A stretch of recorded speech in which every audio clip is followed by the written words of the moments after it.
আসসালামু আলাইকুম। শিমুক কিচেনে আপনাদের সবাইকে স্বাগত জানাচ্ছি। আজ আমি আপনাদের জন্য নিয়ে এসেছি থাই স্যুপ তৈরির একটি রেসিপি।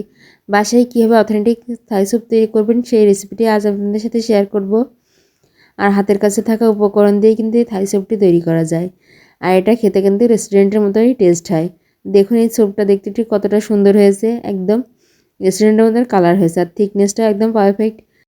তো এই শীতে যদি এমন একটা থাই স্যুপ ঘরে তৈরি করতে পারেন তাহলে কিন্তু একদম সোনায় সোহাগা, সবাই আপনার প্রশংসায় পঞ্চমুখ হয়ে যাবে। তো চলুন কথা না বলে আমরা থাই স্যুপটি তৈরি করে নিই। আর আমার আজকের এই ভিডিওটি ভালো লাগলে প্লিজ আমার চ্যানেলটি সাবস্ক্রাইব করবেন। থাই স্যুপ তৈরির জন্য এখানে আমি নিয়ে নিয়েছি বোনলেস চিকেনগুলোকে আমি ছোটো ছোটো করে পিস করে কেটে নিয়েছি। আর নিয়ে নিয়েছি খোসা ছাড়ানো চিংড়ি মাছ। আমি চিংড়ি মাছগুলোর থেকে ভালোভাবে খোসাটা ছাড়িয়ে নিয়েছি। ওই চিংড়ি মাছ এবং চিকেন একসঙ্গে ম্যারিনেট করবো, এই জন্য আমি সামান্য জিরা এবং ধনে গুঁড়ো দিয়ে দিয়েছি, স্বাদ অনুযায়ী লবণ, হাফ চা চামচ রেড চিলি পাউডার, আর দিয়ে দিচ্ছি সামান্য আদা রসুন পেস্ট।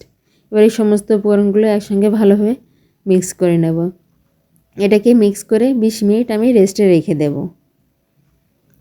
এই 20 মিনিটের মধ্যে আমি স্যুপের মিশ্রণটা তৈরি করে নেব। এর জন্য এখানে আমি 2টা ডিমের কুসুম নিয়ে নিয়েছি। এবার কুসুম 2টাকে আমি ভালোভাবে হ্যান্ড উইচ দিয়ে মিক্স করে নিচ্ছি। কোনো মতে এখানে ডিমের সাদা অংশ নেওয়া যাবে না, তাহলে কিন্তু স্যুপটা ফেটে যাবে। দিয়ে দিলাম স্বাদ অনুযায়ী লবণ, 1/4 কাপ চিলি সসটা আমার বাসায় তৈরি করা এর একটি ভিডিও অলরেডি আমার চ্যানেলে দেওয়া আছে। 3 টেবিল চামচ চিনি আর 1/4 কাপ টমেটো সস। আর দিয়ে দিচ্ছি 3 টেবিল চামচ কর্নফ্লাওয়ার। আমি আবারও বলছি এই স্যুপটা কিন্তু কোনোভাবেই ডিমের সাদা অংশ ব্যবহার করবে না, তাহলে কিন্তু স্যুপটা ফেটে যাবে।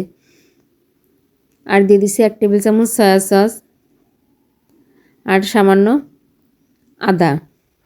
এখানে আমি থাই আদাটা ব্যবহার করিনি, আমি এমনি নর্মাল আদাটাই ব্যবহার করেছি। আমার হাতের কাছে থাই আদাটা ছিল না। এবার হ্যান্ড উইচের সাহায্যে সমস্ত উপকরণ খুব ভালোভাবে মিক্স করে নিচ্ছি। এর মধ্যে দিয়ে দিচ্ছি 1 কাপ পানি। প্রথমে আমি হাফ কাপ পানি দিয়ে একটু মিক্স করে নিচ্ছি, তারপরে আমি বাকি হাফ কাপ পানিও দিয়ে দেব। তো যে কথা বলছিলাম, অনেকে আছে স্যুপ তৈরির সময় ফেটে যায়, এর কারণটা হলো ডিমের সাদাংশ। এই স্যুপ তৈরির সময় যদি ডিমের সাদাংশটা ব্যবহার করেন তাহলে কিন্তু আপনার স্যুপটা ফেটে যাবে। এই জন্য চেষ্টা করবেন ডিমের সাদাংশটা বাদ দিয়ে শুধু কুসুমটা নিয়ে স্যুপটা তৈরি করার জন্য। তো আমার এটা মিক্স করা হয়ে গেছে, একটা সাইডে রেখে দিয়েছি।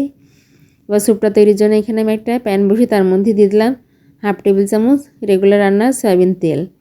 এবার সেই ম্যারিনেট করে রাখা মুরগি এবং চিংড়িটা দিয়ে দিলাম। এবার এটাকে হাইটে 2 থেকে 3 মিনিট ভালোভাবে একটু ভেজে নেব। এক কথা যতক্ষণ না এটার কালারটা একদম সিদ্ধ কালারটা চলে আসবে ততক্ষণ পর্যন্ত এটাকে ভেজে নেব। এ পর্যায়ে চুলার আঁচটা আমি হাইতে রাখবো, তাহলে এর ভিতরটা জুসিনেসটা বজায় থাকবে। আমি অনবরত নেড়ে চেড়ে চিকেন এবং প্রনটাকে ভালোভাবে ভেজে নিচ্ছি। দেখুন আমার এটা প্রায় ভাজা হয়ে গেছে, কালারটাও কিন্তু চেঞ্জ হয়ে গেছে।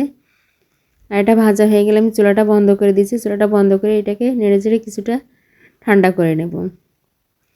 আমার এটা নেড়ে চেড়ে ঠান্ডা করা হয়ে গেছে। এবার এর মধ্যে আমি স্যুপের মিশ্রণটা দিয়ে দেব। স্যুপের মিশ্রণটা আমি একটু ছেঁকে নিচ্ছি, তাহলে এর মধ্যে যে চিলি ফ্লেক্সগুলো থাকে সেটা ক্লিয়ার হয়ে যায়, এতে করে স্যুপের থিকটাও ভালো আসে। আমি ভুল করে আদাটা আগে দিয়ে দিয়েছি, এই জন্য আদাটা এখানে আমি উঠিয়ে নিচ্ছি। আদাটা আমি পরে আবার ব্যবহার করব।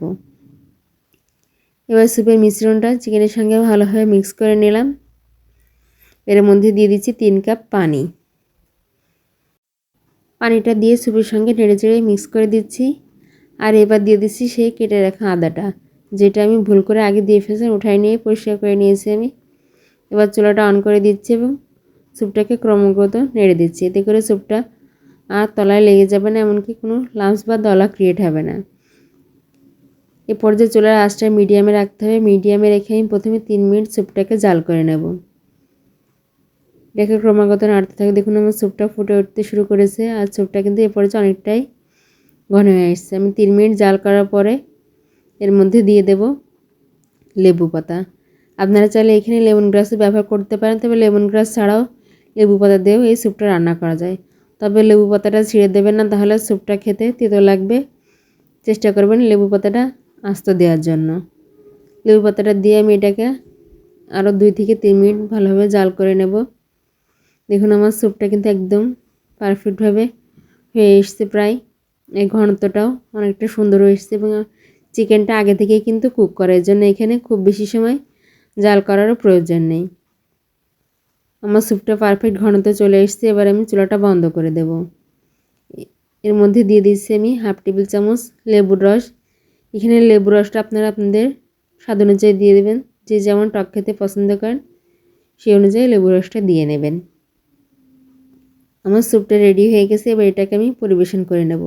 পরিবেশনের আগে এর মধ্যে যে লেবুর পাতাটা ছিল সেটা আমি উঠিয়ে নিচ্ছি, কারণ বেশি সময় থাকলে স্যুপের টেস্টটা নষ্ট হয়ে যেতে পারে।